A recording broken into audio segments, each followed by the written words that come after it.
అన్న అన్న నాకు ఊరు చూడాలనిపిస్తుందని శ్రీకృష్ణుల వారిని షెల్లె సుభద్ర కోరితే అన్న బలరామునితో పాటు షెల్లెనెంట పెట్టుకొని రథంలో తీసుకుపోతాడు కృష్ణుడు. మేనత్త గుడించా దేవతానికి పోయి ఆడ ఓ 6 రోజులుంటారు. అటెనక మళ్ళా వెనకకు మారుతారు. ఇదో కథ. ఇంకో ముచ్చటేందంటే వేదవ్యాసుడు నీ భక్తులకు దర్శనమివ్వా స్వామి అని అడిగితే అప్పుడు స్వామి రథయాత్ర చేసిండట. ఇదంతా చెప్తుంటే ఓ ముచ్చట యాదికి రావాలి ఈ పాటికే. హౌ పూరి జగన్నాథుని రథయాత్రే. రాజుగారు బంగారు చీపురుతోటి ఊడ్చినాక జగన్నాథ రథ చక్రాలు కదిలినాయి. కృష్ణుడు, బలరాముడు, సుభద్ర ముగ్గురికి 3 రథాలు. ఏ గుళ్ళైనా ఊరేగింపు కోసం ఏరే విగ్రహాలుంటాయి. కానీ పూరీలు అట్లా కాదు.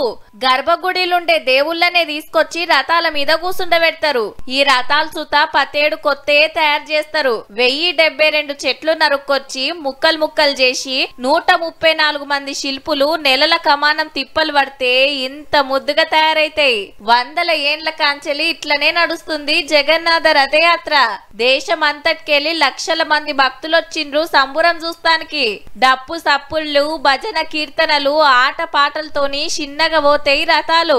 ఈ గుడి కాంచెల్లి గుండిచా మందిరం 2.5 కిలోమీటర్లే గాని గంటల కమానం పడుతుంది. కృష్ణుడు, బలరాముడు, సుభద్రను సాధిన తల్లి గుండిచా అని చరిత్ర. అందుకే 17 వచ్చి 12 రోజులుండి మర్నాడు మళ్ళా గుడికి వెళ్ళిపోతారు. ఒరిస్సా రాష్ట్రం పూరిలో ఇట్లా జరిగితే మన హైదరాబాద్ బంజారాయిల్స్ లున్న జగన్నాథ గుడిల సుత రథయాత్ర నడిచింది. ఆట పాటలతోని కృష్ణుణ్ణి గొలుసుకున్నారు.